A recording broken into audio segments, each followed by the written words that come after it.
Welcome to episode 192 of In Touch with iOS, the show that talks about iPhone, iPad, Apple Watch, Apple TV, and related technologies. I'm your host, Dave Ginsburg, and my co-host, Warren Sklar, is here. How you doing, Warren? Was I here last week? I'm losing count. Yes, you were. All right. 2 weeks in a row? Yeah. All right. It's a record. I'm doing good. I'm actually, working. That's what you're saying. It's the first time I've had a literal full-time job in 20 so years. So I'm not quite used to it, and I'm falling behind on my tech news. So this is all news to me. So I'm looking forward to hearing it. All right. So we'll get you caught up here. But I would like to welcome a new guest to the show, and I'm so thrilled to have him. Andrew Orr from the Mac Observer. How you doing, Andrew? Hi, David. This is my first time here. Thank you for having me. Absolutely, and you're a fine writer at the Mac Observer, and we're going to hit your knowledge with all the great articles you write every day on that site, as well as your expertise in security. We'll be talking about iOS security in just a bit, but of course we have to have Jeff Gamet back on the show. So how's it doing? How you doing, Jeff? I'm doing great, and I just love that you keep asking me back. It's Absolutely. So much fun to hang out with all of you. And Andrew, it's so awesome to get you to see you. Yeah, I know it's been a long time. Yeah, so it's been over a week. I think it's been 2 days for me. So we saw Mac voices. So, we got a lot of news, and of course, this thing called a Apple event finally got announced. We'll be hitting that topic, beta, as we always do. So, lots of stuff to talk about today. So, let's just go dive right into the news this week. First article here. This is a MacRumors. Michael Douglas to star as Benjamin Franklin in an upcoming Apple TV Plus series. Apple did announce it this week. The new Benjamin Franklin show that is set to star Michael Douglas as the character in a limited drama series based on the book A Great Improvisation, Franklin, France, and the Birth of America. So, according to Apple, it'll explore Franklin's career right around age 70, and looks like it's going to be a pretty interesting show. What do you think, Andrew? I think this is pretty cool. It is interesting. From what I read of it, it is based on, it's a true story. It's how Benjamin Franklin, I think, was able to negotiate some kind of deal with France at the beginning of, the USA of America, and how he was able to have France support America during the times back then. Yeah, and if you like you and many of us like U.S. history, this is going to be a pretty cool show to see. Don't you think, Warren? Is it something you like as history? I liked Hamilton, the musical. Well, there you go. There you go. And that was musically explained to you. Yeah, so I've been to Philadelphia, so I'm guessing this is going to be more of like a action murder series than a historical thing. Because again, I've been to Philadelphia. A few of us have. Oh, I see what you did there. And then my last thought is, I don't know if brotherly love. If anybody's seen the Kaminsky Method series. I love that show.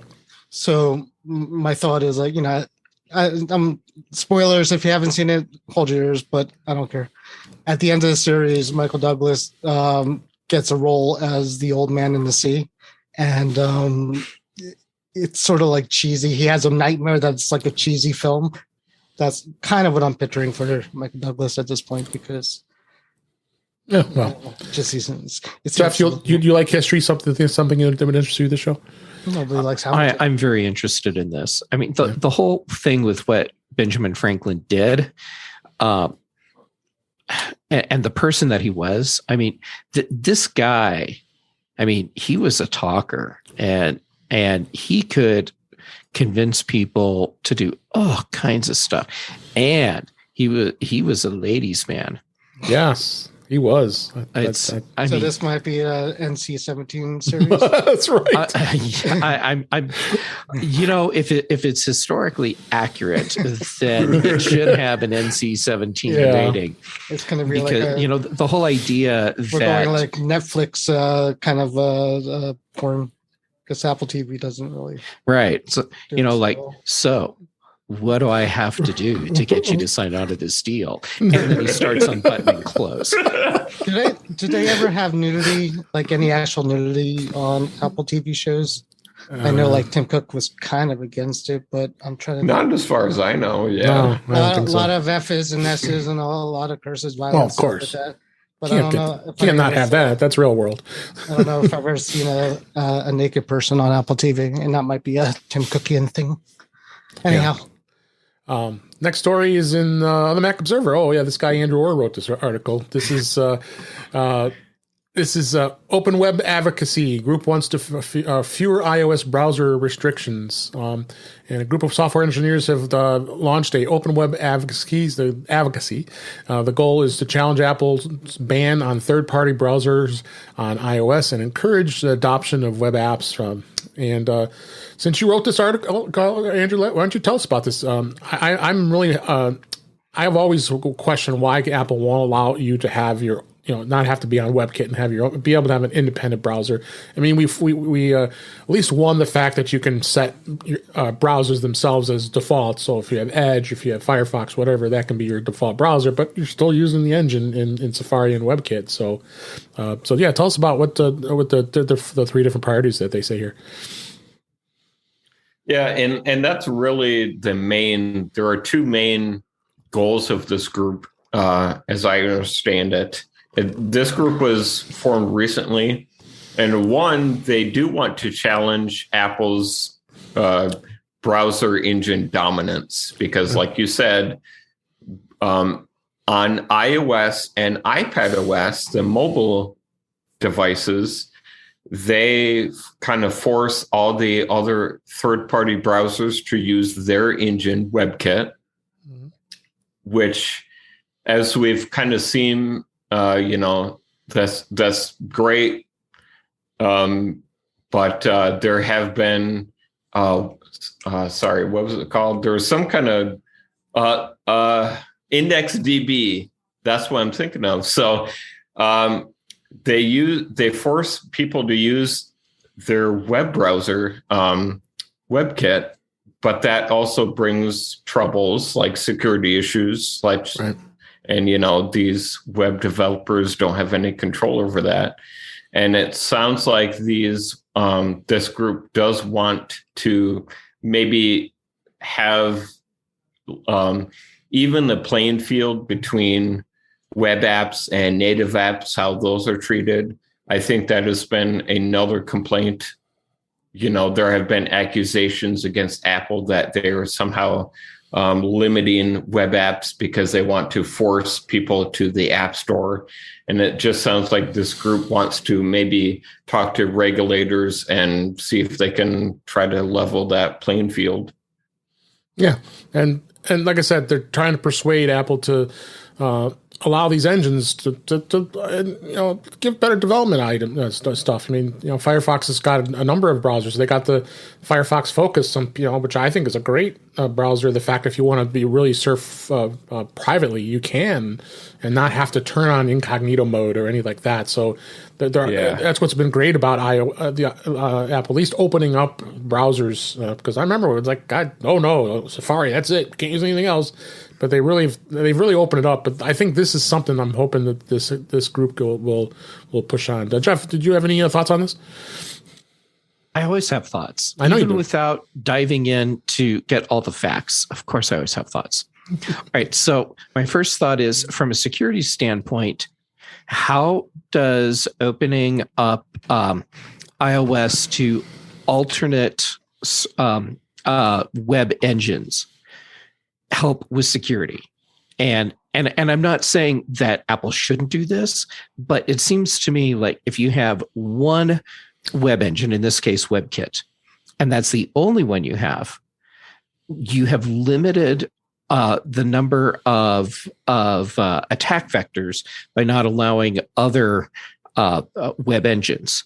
Now, whether or not that's a valid argument, I don't know, but it seems to me like if you have a platform and you can limit the number of web engines, then you are reducing the number of security threats. Now, it doesn't mean Apple shouldn't open up iOS to additional web browser engines at this point.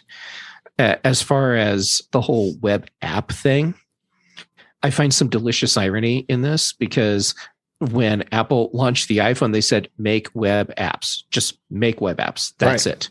That's all. Right. And my guess is that if I were to really dig into this, what I would find is that the big complaint that developers are having with Apple's current status in the web app community is that what they want to do is write Chrome apps, and having to write something that is more general browser support as opposed to Chrome specific support is where they're having their problems. Absolutely. Any thoughts, Warren?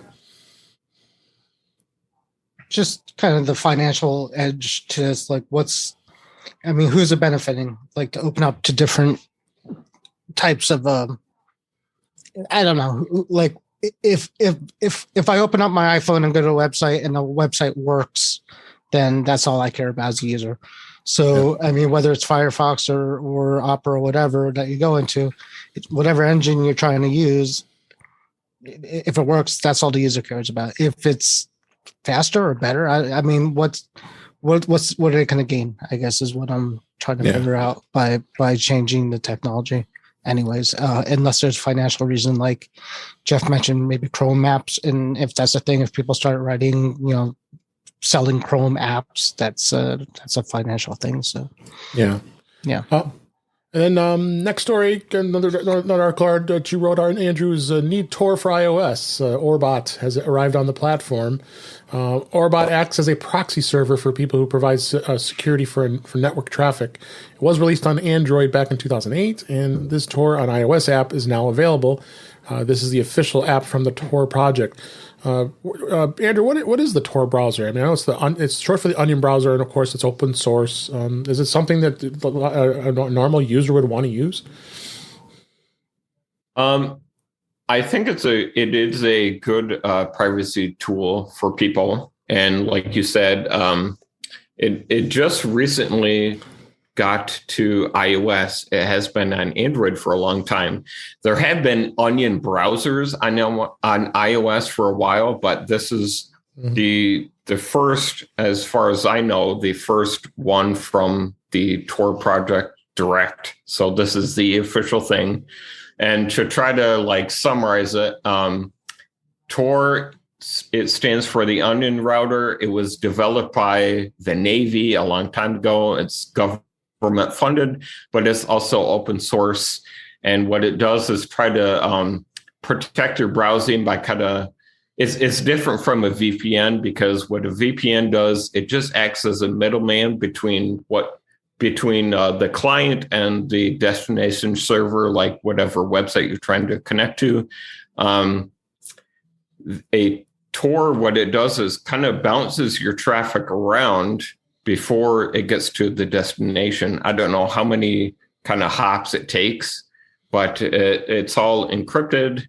And what Orbot is, it is a proxy. So there are distinct Tor browsers where you go to this app, you connect to the network, and you can access these special .onion websites through the app. And then when you're done, you cancel it and, you resume whatever you were doing before. Orbot is different just because you press that button and connect to it, and then you can access Onion websites inside, say, Safari. So it's just a little bit more kind of open-ended, I think. Probably open more for someone who's going to be a little more advanced. I mean, I don't know if it's a common user that just doesn't do much on their iOS device. I don't know if this would be something for the faint at heart, because you need to be kind of an IT type person to want to do something like this. And the app is the app itself, is it not in the App Store, or is it you have to go to Orbot's website to find out more about that?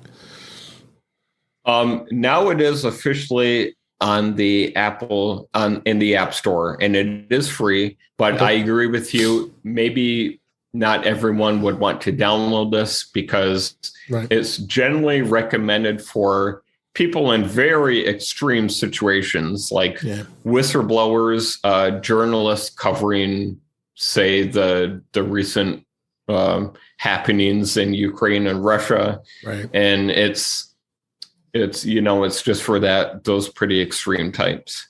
Okay, Warren, you're extreme type. Would you use something like this? Because you're always on beta, so I call you extreme type. I'm living on the edge, man. I'm living on the edge. Yeah, I mean, like Jeff said, if you're giving up government secrets, strange porn fetishes, people, possibly. And somebody who just kind of downloads torrents all day, I guess. That's who. Can't think of anybody else who would probably need that or want it. Well, speaking of that, Jeff, what about you? Would you use? Was this something you would use? I have used. He does. Yeah. Go ahead. Sure, I've used Tor over the years, and my take on Tor is that if you don't know what it is, you don't need it. And a lot of people that would otherwise think, oh, I should get Tor because I don't want Facebook to know what I'm doing, or I'm tired of the idea that my ISP can track my activity. So I'm going to get Tor, because my nephew told me about this. And then they get it, and then they're all pissed off. So is my service provider intentionally slowing down my bandwidth because this is not what it was like before, and my movies kind of stutter now, and it takes longer for stuff to load. And hey, when you have something that does what Tor does, I mean, amazingly useful tool. But like Andrew said, you're going through multiple encrypted hops out and back.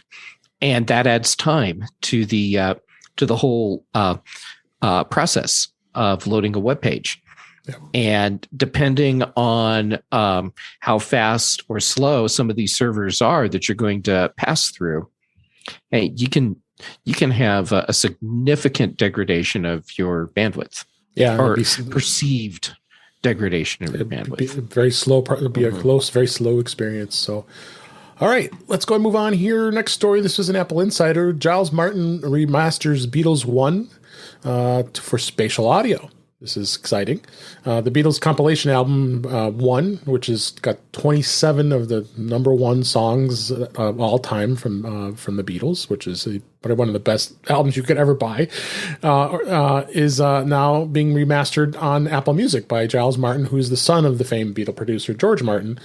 Giles Martin had previously praised spatial audio for and Dolby Atmos it's built on, and saying it doesn't always sound quite right, but he intends to remaster the Beatles album Sgt. Pepper's Lonely Hearts Club Band because of this, but now he just instead did one instead. So, but according to Engadget, the compilation of the Beatles hits have been entirely remastered by Martin. This is exciting. And Jeff, the audiophile you are, what do you think of this? I think this is exciting. I'm very excited about this. You guys excited? It sounds like you guys might be excited about it. Yeah, we're just a little bit excited about this. So it's. The whole thing with the Beatles catalog, I have listened to so many remasterings of their music over the years, and it's fascinating just the significant difference in audio quality, or at least in how it's presented to you, depending on the remaster that you get. So I'm looking forward to hearing. But actually, I'm really looking forward to Sgt. Pepper. Me too. Yeah, in spatial audio, because I mean, I've heard versions of that album where it just sounds like someone said, "Well, if I take this dial and slide it all the way to R, and this dial and slide it all the way to L, it's going to sound awesome." One channel. Hold on 1 second, Andrew. The Beatles are a band that were popular Oh my God, you had to. Yeah, I had to. Go ahead. Thank you. Go ahead, Andrew. Go ahead, Andrew. What do you think? Jeff is, we're both drooling I over could this. just go on the rest of the night, but yeah, Andrew, you should talk. We're both drooling over this. I mean, the Beatles are great. Like, I won't dispute that. But I am a fan of spatial audio. I like it. So far, we've seen it in generally Apple Music now for most other content. It's on Apple TV now. I was a little disappointed that it wasn't spread to Netflix. There was some rumor that it was going to be, but I guess Netflix turned that down. But what I was surprised by, I just remember, I think I was watching some concert on YouTube, and suddenly I realized, wait, this has spatial audio, because if I turn my head, the sound is like still centered on the device. So that was a surprise to me. Yeah, whenever I watch an Apple TV show like on my TV here, I'm like, oh my God, it's really cool. Yeah. I'll be paying close attention to what they do with this, because there's a lot of Beatles music that was recorded intentionally to be mono. Right. Because that's what you had for radio at that point. So they recorded and mastered for mono. And you get some weird mixes because of people faking stereo for that over the years. Like, let's just throw Ringo here, and we'll throw John here, and it'll be fine, even though they're just like completely on one channel. Yeah, the last comments for you, Warren. So, when I was what this made me think of, Ashley. First of all, Love is the better album. And that was by his dad right before he passed. And it was a great show, too, in Vegas. We've seen the show about 5 or 6 times, but the album is made for them to do this for, too. Because if you listen to it, it has all the birds tweeting, and it all kind of goes around you. So hopefully he'll do that. Yeah, I agree. Yeah, and then the other thought is when I bought my first real car, it was an Acura TXS, was that? Anyways, they had a whole thing at the time, and I forgot what they call it, but it was a Super CD or something like that, or it was a. Do you remember this? And it was actually not the origin, but it was sort of like a spatial audio thing where it was kind of like, they tried it. It never took off. I remember my dad actually bought like an actual external player for it because he liked it so much too, and that never took off. But that's what they're. I did not invest in that technology. Because, do you know what I'm talking about? It was like DVD. Yeah, it's the same reason why it was horrible. Yeah.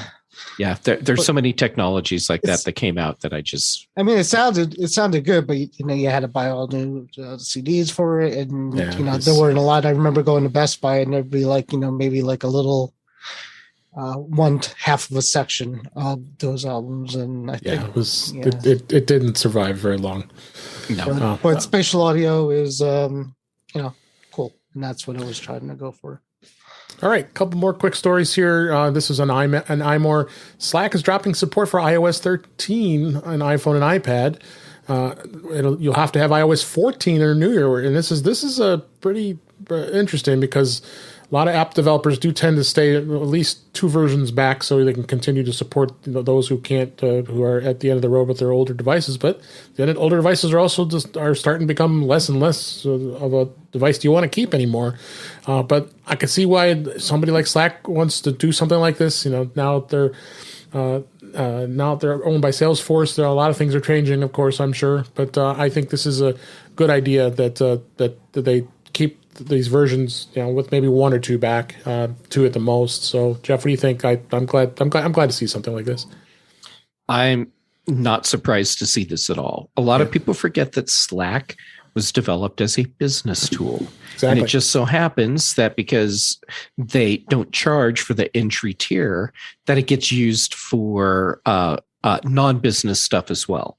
Right. But if you're developing a tool like this for the business community, your customers are not going to be using operating systems that are 2 generations old.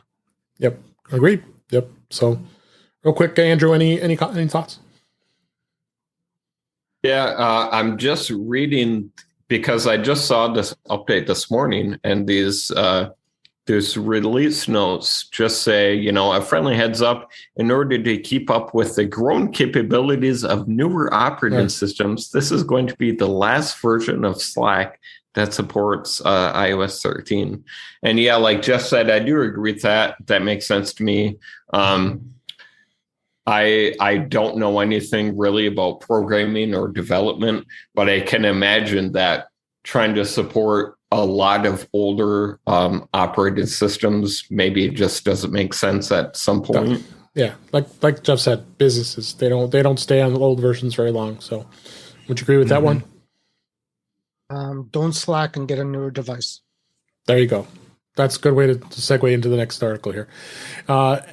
Last story here on MacRumors, Apple will soon offer Face ID repairs without replacing the entire iPhone.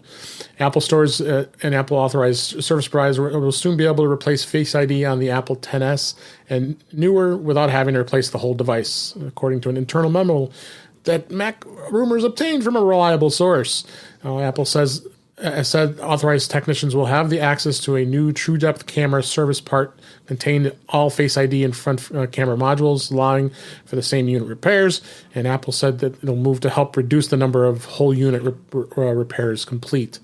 That's good because we know that Apple's have already decided they're going to offer service parts to basically anyone that wants to purchase them. So, and I had a XS Max until I traded it in and had the display replaced, and of course it wasn't an authentic part. Oh gosh, and not that I wanted to spend double the price I paid for it, and of course the Face ID didn't work. So because of that exact thing. So Andrew, what do you think? I think this is I'm glad to see.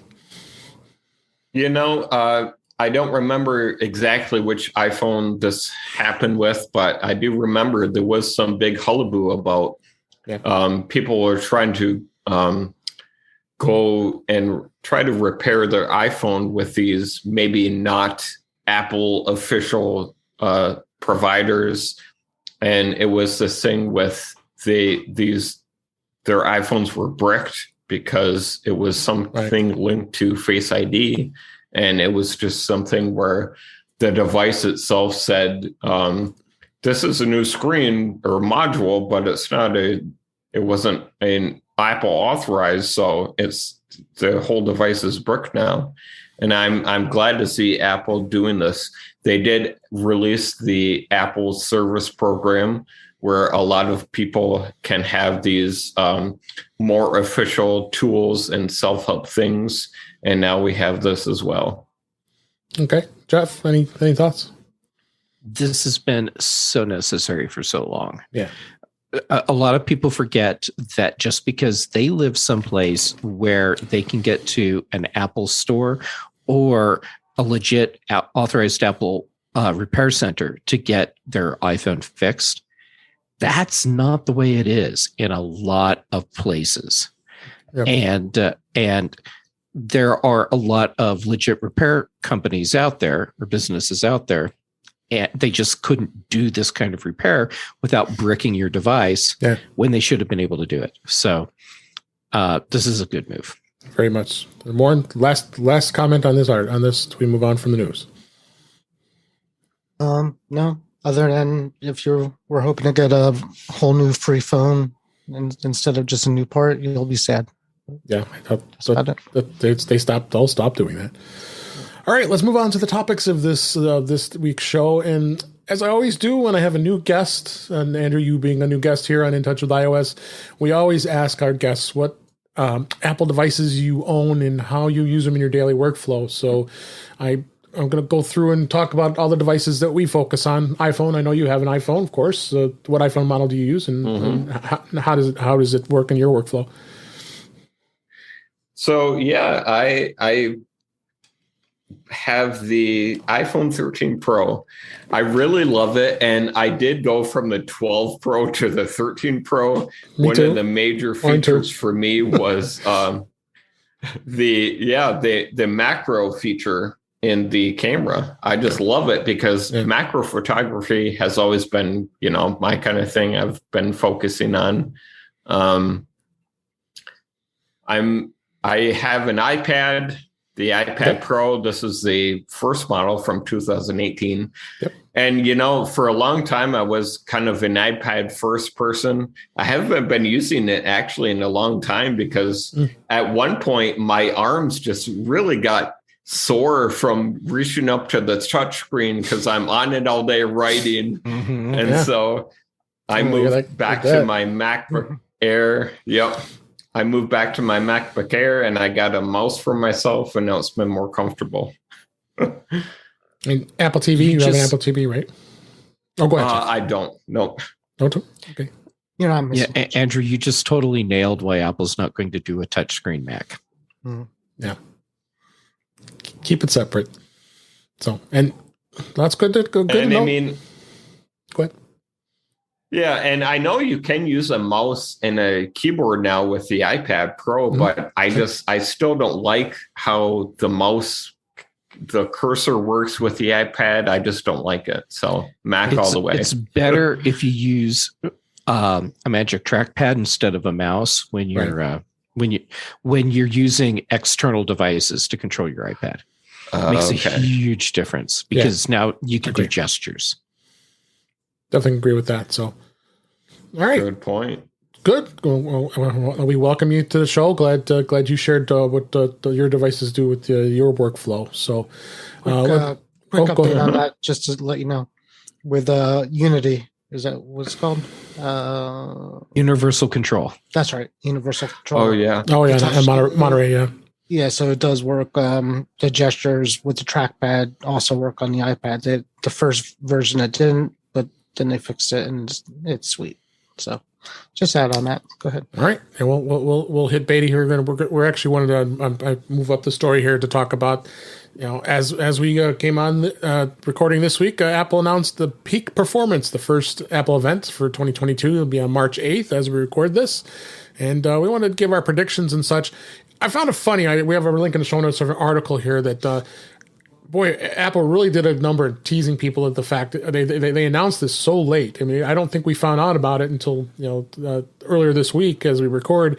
And usually you find out about a week or two before it actually it gets announced. So even Siri, when you would ask the S lady.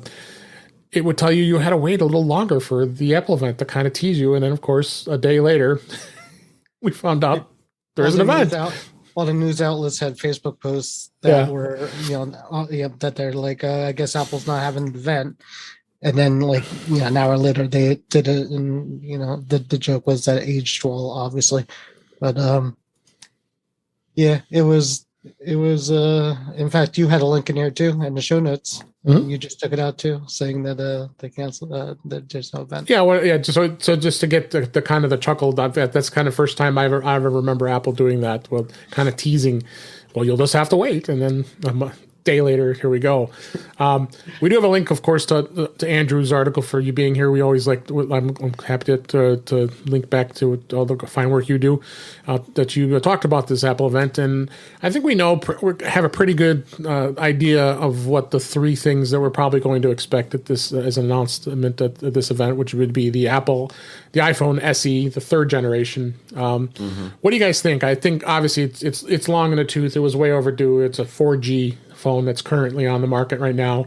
I think this is just so important. So what are your guys' thoughts? So Jeff, I'm going to start with you. What do you think with the iPhone SE? Yeah, I think Apple's going to keep the SE around, and it makes sense to bring it up to 5G because, I mean, that's where we're heading now. There's also an economic reason to do that, and that's because once you go to 5G for the components, that's universal. 5G is 5G everywhere. So It's not like you have to make the 5G phone for a specific carrier or a specific country. And just so you know, I'm actually not in the middle of a mild earthquake.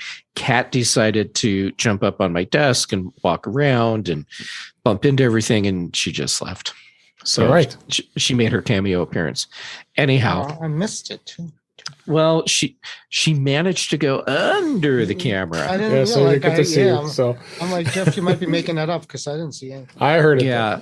Maybe I'm just having a mild seizure. No, Earthquake. Anyhow, yeah, it's time for Apple logically to do the upgrade to 5G for the SE. Absolutely. And then rumors. I have been doing a lot of rumors lately, but this is the type of with this event, you kind of have some fun here with rumors.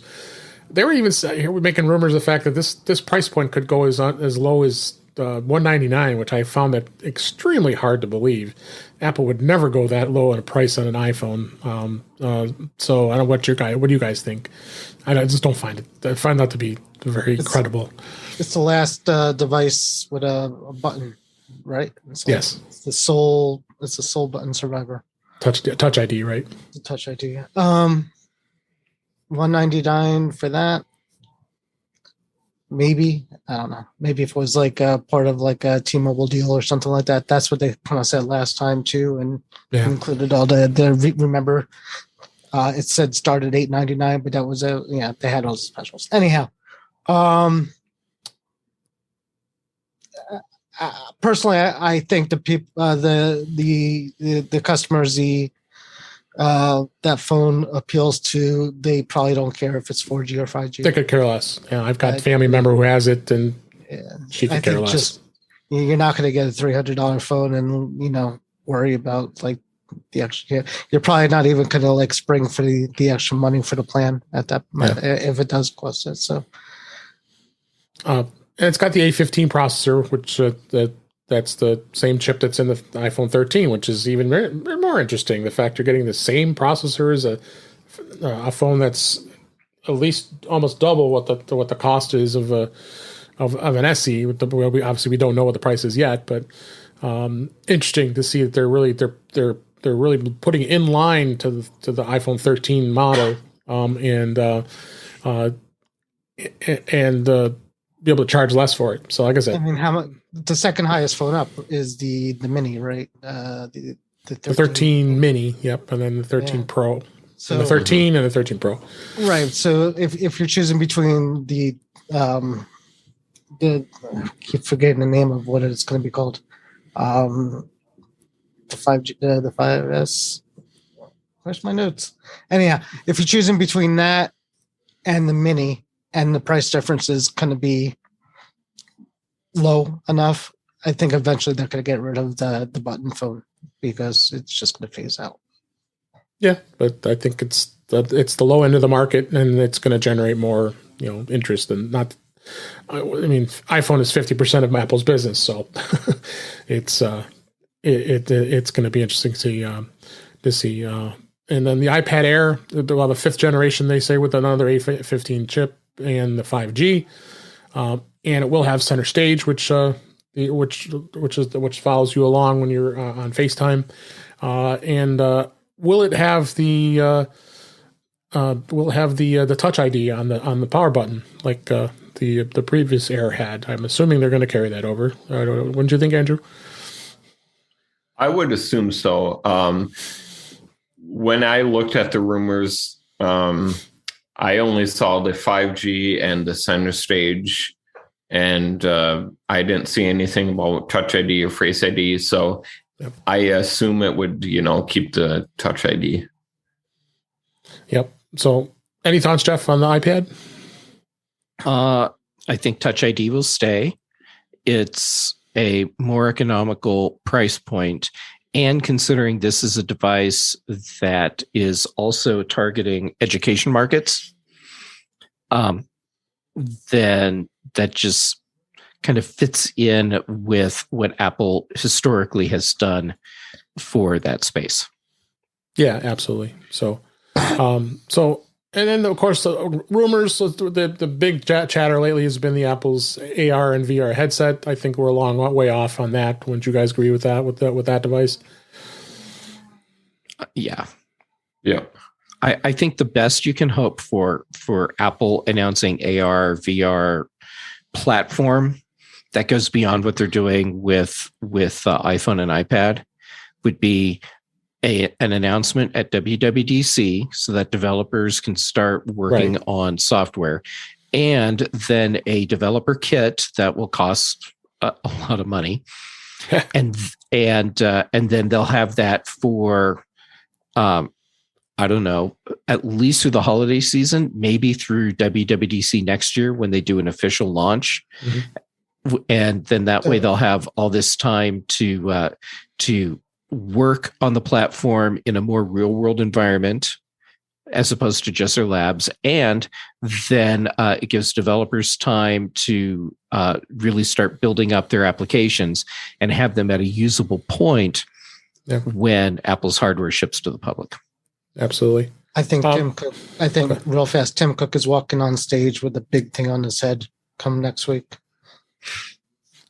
Just you think it's going to happen? Okay. Yep.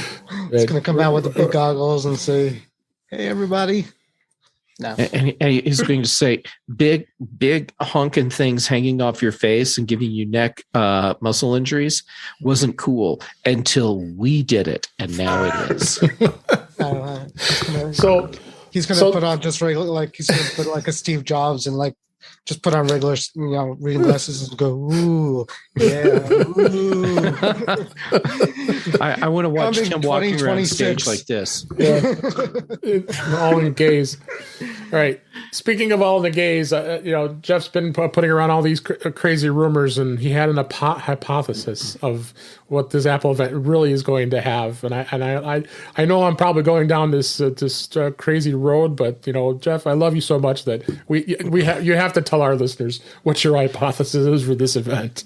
Okay. Well, when you brought it up earlier, I thought you were joking about doing it on the show, but okay. No, I want to hear it. I think people are gonna chuckle. Okay. So keep it clean, of course. The tagline is peak performance. Therefore, Apple's announcing an online streaming adult entertainment service, and then this fall, just in time for the holiday buying season, they'll announce a new product line that ties in to this service, and it will be Apple branded sex toys. Okay. iPorn, right? Take it as you want here. You can finally sell the AirPod subwoofer that we all have seen pictures of. Subwoofer. And for those of you that really want to know what that is, you can Google it, but you probably shouldn't. You shouldn't. So a good way to wrap up this segment about the events here, but go ahead. We could kick Andrew's Tor browser back into that conversation. Yes. That's right.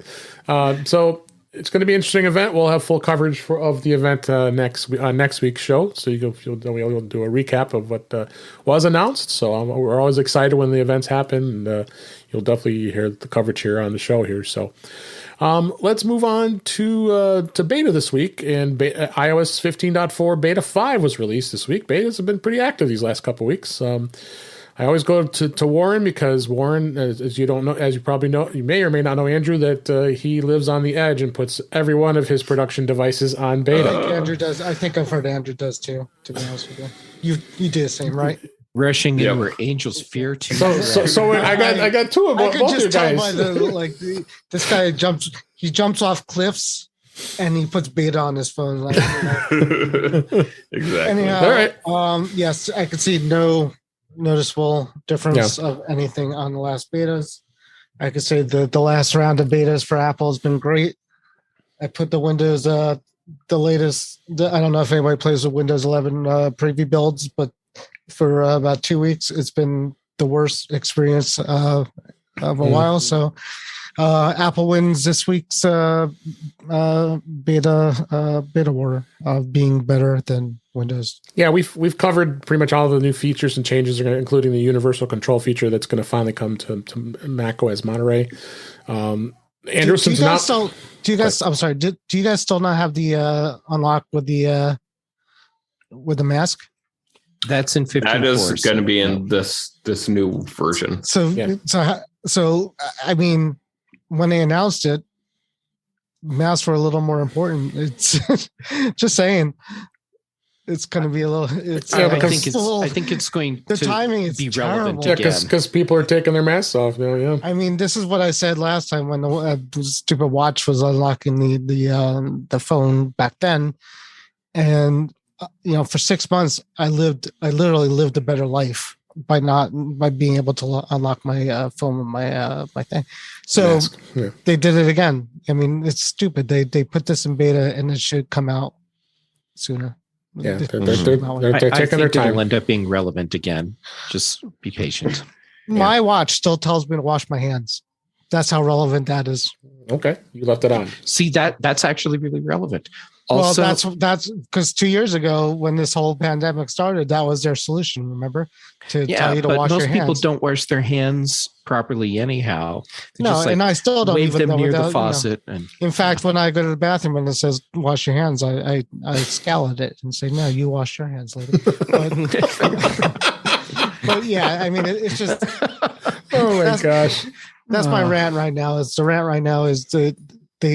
These are great features that they announced in this beta for this pandemic, and their timing was just awfully stupid on both of them. So, still be great in the winter.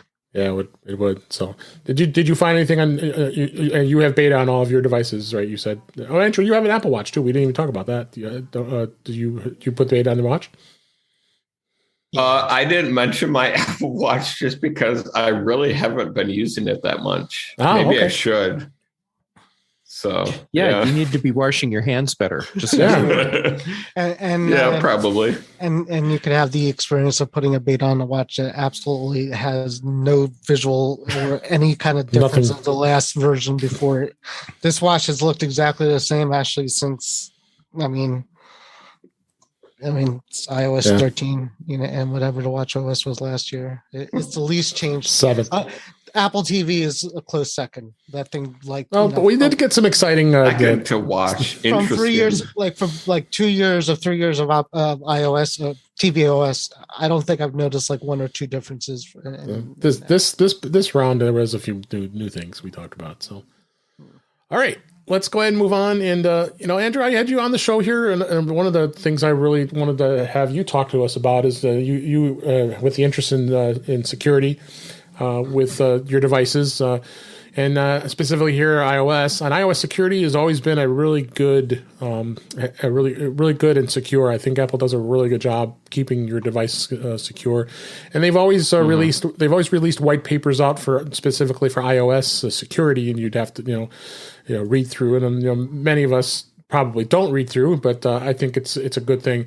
I have a link in the show notes here to the Apple platform security, because that's now how Apple is really centralizing everything into one place, which I think is great. This is a live site, just like it is with the user guides you have for a lot of their devices. So, it goes through and talks about some of the security, and we're really what is the kind of the things that Apple does with iOS that you think stands out with protecting us on the devices more so than you covered Android a long time, so you as well, so you definitely have some insights here in the differences between the two. Mm-hmm. What do you think? I think this new guide is really great. Like you mentioned previously, Apple only released white papers, aka this is just a PDF, and you kind of have to Control F your way around it. Maybe nowadays Apple is this. They release this platform security guide. It's a web page. It's a lot more user friendly, in my opinion. Some of the things I like about what Apple is doing is, at least just with iOS 15, they've had the iCloud keychain for a while now.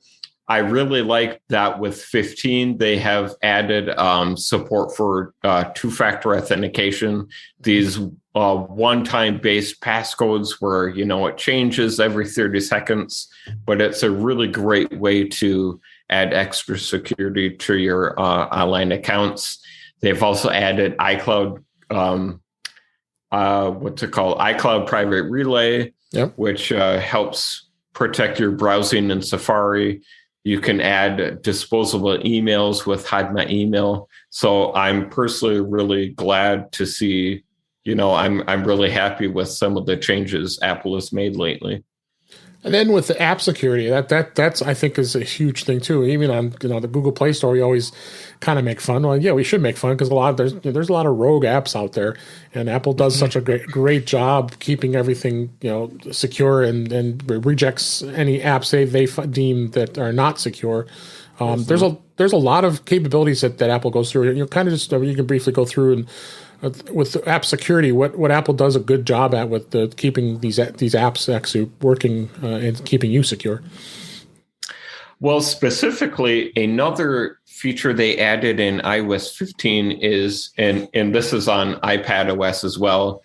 I think if you go into, settings, privacy, I think you scroll down at the bottom and it gives you the app privacy report, where you can see all the domains that these apps have been trying to contact, and maybe there's a whole bunch of stuff in here, and it gives you, I think, a good general idea if you know what you're looking for of what are these apps doing when you're not looking at them. Absolutely.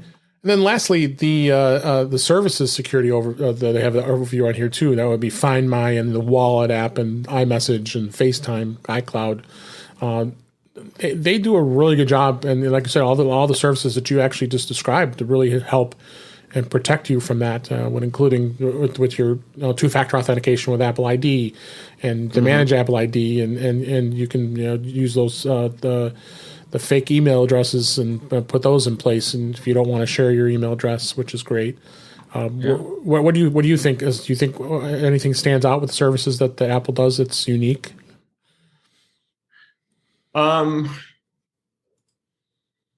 think overall, in general, I'm pretty pleased with what they have so far.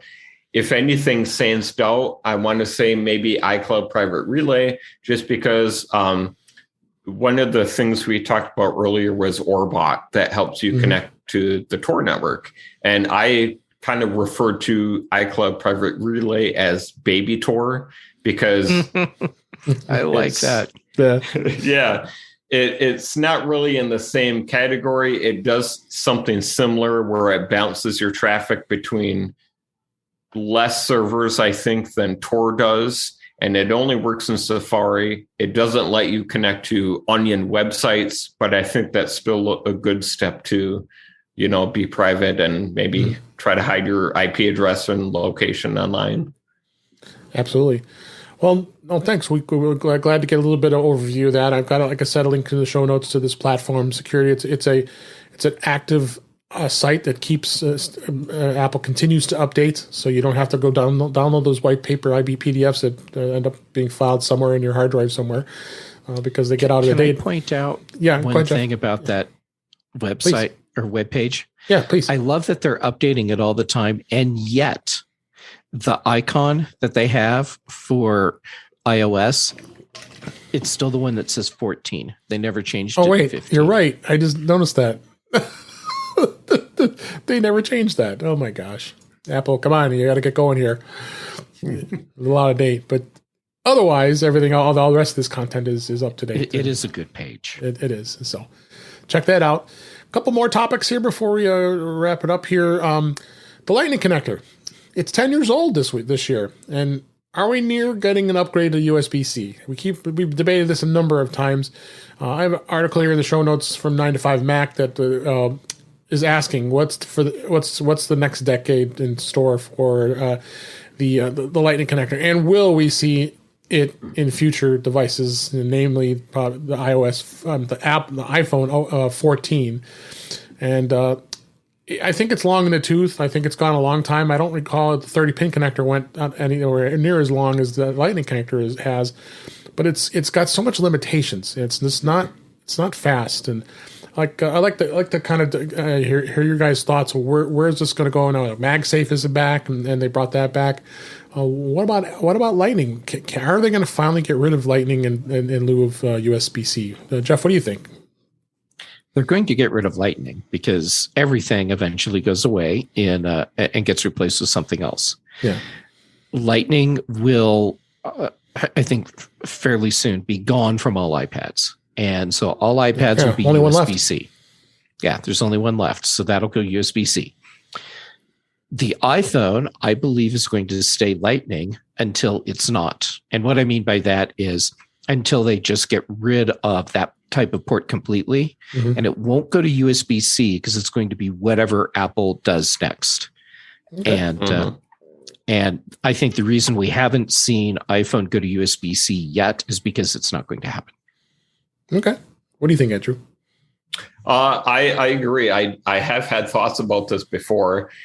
My thought has always been, the rumors were, is the iPhone going to USB-C or is it going to go portless? My opinion is at this point, I think Apple is going to, for the iPhone, skip over USB-C and just go straight to portless because I don't think it makes sense to go through this whole port transition where maybe they want to keep the iPhone on another 10 years with a whole other port, because the rumors of the portless iPhone, it seems more recent to me that those have been kind of surfacing over the past couple of years. Yeah. One of the kind of downsides I've heard about a portless iPhone is that, with MagSafe, it's wireless power, but they're still got wireless data transfer to work with. But the other side of this, I think, is that they will slowly introduce this. Maybe only one model of maybe the iPhone 14 or 15 will be portless, and then just slowly, gradually transition us to this new paradigm. Absolutely. Andrew, I have a hypothesis on what that portless iPhone will be. And it won't be, it'll be portless in the sense that there's not going to be a place that you stick a connector in the bottom anymore. But I think that they'll do something along the lines of, or in the same vein of, the spirit of the smart connector that we see on like the iPad Pro. And so there'll be this flat thing where maybe with MagSafe, maybe it's designed so that you can drop the iPhone in a sled and add in extra ports that way. But I think there's going to be some sort of physical connector for data at least. And we just haven't seen what that is yet. Yeah. And then Warren, you get the final word. What is your thoughts on Lightning? Is it going away? I'm more with Andrew. Andrew, I think portless is going to be where they're going to go. The only issue is sometimes Europe gets upset when people can't charge their devices with things that people have in their house. So will they go portless and provide a MagSafe charger with every phone, because that's the only way you can do it? And will they give you like a MagSafe to USB-C adapter or A adapter in Europe? Maybe, I don't know. I think if they try hard enough, you could probably data transfer through this. Well, can you get data through a magnet, like steel magnets? I don't know. Why not? Okay. Yeah. So I mean, the eye stick, you put it on there, and it might be slower than. Anyways, the watch doesn't have any ports on it, and in the early days it was a pain in the butt because it didn't have any ports, and when something broke, then it broke. Because there's no, like any other device, we're all techs and we're all able to figure out how to put a device in recovery and fix it. So I broke my watch twice in my beta life, and they replaced it. Too many times. I mean, they're actually really good about it with the beta program. They're like, Yeah. I'm like, I bricked it. They're like, okay, we'll send you a new one. I'm like, all right, cool. But then the last time I went, they're like, I don't know if I bricked it or was worried about bricking it, but they don't send it. They actually send it. They send it back to Apple. They crack the glass, reset it, reseal the glass, and the whole. I mean, it's a mess, right? So, anyway, bring it back to the phone is that would be sad if they were Portless. The guys like us would have to send their phone back to Apple when we brick them. So, all right, and then I got one last topic here before we wrap things up here. We just talked about the Apple event that's coming. Why not talk about some future rumors here? The AirTag. Will there be an AirTag Max in 2023? I wonder. I have an article here on Nine Drop News I thought that was really interesting and wanted to kind of touch upon this a little bit here. AirTag obviously been very popular, obviously getting a lot of press lately because of security. I think it's familiar. Rumors are saying that Apple has begun working on a new AirTag Pro, which is bigger than the current AirTag, and a different form factor, which will be interesting to see where that goes. Why would anybody want a bigger tracker? I'm with you, Warren. Like, that's what I said. This is the AirTag Max should be smaller. Like the better version should be smaller than the bigger version. But they're also saying that Apple supposedly is working on a new U2 chip to succeed the successor to the U1 for better range. And then they're also saying potentially that there could be an AirTag quote Max, which would be like a card-like tracker, which would somehow be nearly as slim as of an Apple Card. So again, all purely rumors. I just thought we throw this out here, and then of course they're saying the pricing will be a little more. Thin's a little bigger than just big, but okay, that's a little. Could it happen, Andrew? What do you think? Do you think this is something that Apple is working on? I don't think so. Yeah, I find it. I haven't heard any rumors about new AirTag hardware. It's this is fresh. Trying to improve the software. Yeah, right. Because of all the security concerns there's been. Okay. Yeah. So but the Find My and make sure that it's traceable if someone puts a rogue tag in someone's purse or car. Okay. That was the big thing. So, but yeah, I figured that'd be a fun thing to wrap up here. It's just some crazy stories, and this site tends to have some of the crazy stories, and who knows? I mean, who knows? I mean, Jeff, you always talking about the Tile, and then how Tile's been around for so long, and you never hear any security questions about them, but they're just as insecure, I would think, than Apple was with their AirTag. Not that the AirTag was that bad, but. But I read an article just recently. I know we need to wrap up fast. No, we're fine. No, go. We're good. I read an article recently where this reporter took an AirTag and a Tile, and his family helped him with this, and so he put the tags like in their school backpacks and stuff like that, so he could track and see just how effective it was to follow someone with a Tile and with an AirTag. And what he found was that it didn't make that much difference if it was a Tile or an AirTag, because there's enough devices out there. Yeah.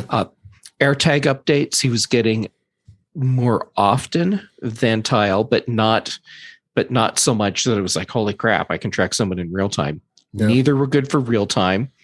And basically what it was is that if you put one of these trackers on someone, what you needed to do was wait until they get somewhere where they're just going to be for a while, and then you'll be able to figure out where the tag is. And he was able to see an AirTag with in some cases a little bit more accurate location than a Tile. Like it. One of the AirTags, he was able to see it was within a couple houses of where it actually was. And then the Tile, it was like a couple more houses were in the mix. So, at this point, I'm done with people that say, "Oh, Apple needs to fix this, and they're the worst for this." Yeah, It's a lot of clickbait out there on stories. yeah. AirTags and Tile, they are practically speaking the same, and they're not devices that you can use to track someone in real time. Also, I'm with Andrew on this article. Nope, not happening. Yeah, it's still too new. We'll see what happens next year, a year from now. We got at least 3 or 4 more events coming up with Apple, so we'll be excited about stuff. Go ahead, there. You get the last word, Warren. So I had I reviewed, I think, Chipotle Wallet or something like that, and it came with the very thin, like Tile, like credit card kind of thing. So I could see the use case for that. Other than that, I'm gonna end with playing a sound on my dog. Let's see what she does. Nice. She's quiet. She doesn't care. All right, let's go ahead and wrap things up. That's a wrap for this week. Please send your comments, questions, and suggestions to our email address, feedback@intouchwithios.com. You can follow us on Twitter @intouchwithios. Support the show. Buy me a coffee at intouchwithios.com/coffee. We would really appreciate the support. It's also on our website. Make sure you like, share, and subscribe so you're notified when we are live streaming on our YouTube page, our YouTube channel, I should say, youtube.com/DaveG65. And you can listen to past shows and watch the videos. You can also visit In Touch with iOS magazine on Flipboard, where many of the topics that we discussed are flipped onto the list, and you can go and that's many of the articles that we talk about that are in our show notes as well. You can subscribe to the show in your favorite podcatcher, including Apple Podcasts and many others, but better yet, go to our website, intouchwithios.com, where all the links to all the ways to listen to us are there. I am Dave Ginsburg, and you can find me on Twitter @DaveG65. And Andrew Orth, thank you so much. I had such a great time with you on the show. Where can everybody find you? Yeah, thanks for having me again. You can find me writing at macobserver.com, Apple, privacy, security, all that kind of stuff. So yeah, keep in touch with me in there. Great. Thanks again. And Jeff, thanks as always for being here. Where can people find you? Well, thanks for having me back. It's always fun. People can find me on Twitter and Instagram. I'm Gamet on both. YouTube.com/JGamet for my videos. And hey, you and I are going to be on the Mac show together on Friday morning. Yeah. A lot of Tuesdays, I'm on Mac Voices Live. And Brian Chaffin and I have teamed up again. And we have transformed Apple Context Machine into the Context Machine.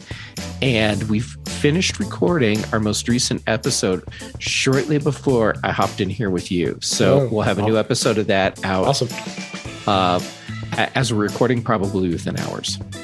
Awesome. And I enjoyed the cord cutting show last week. So thanks. You guys are cranking them out. That's great. All right.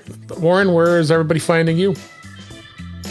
Well, before I do that, I got a question. So, my Twitter is WScar. It's obvious first letter, last name.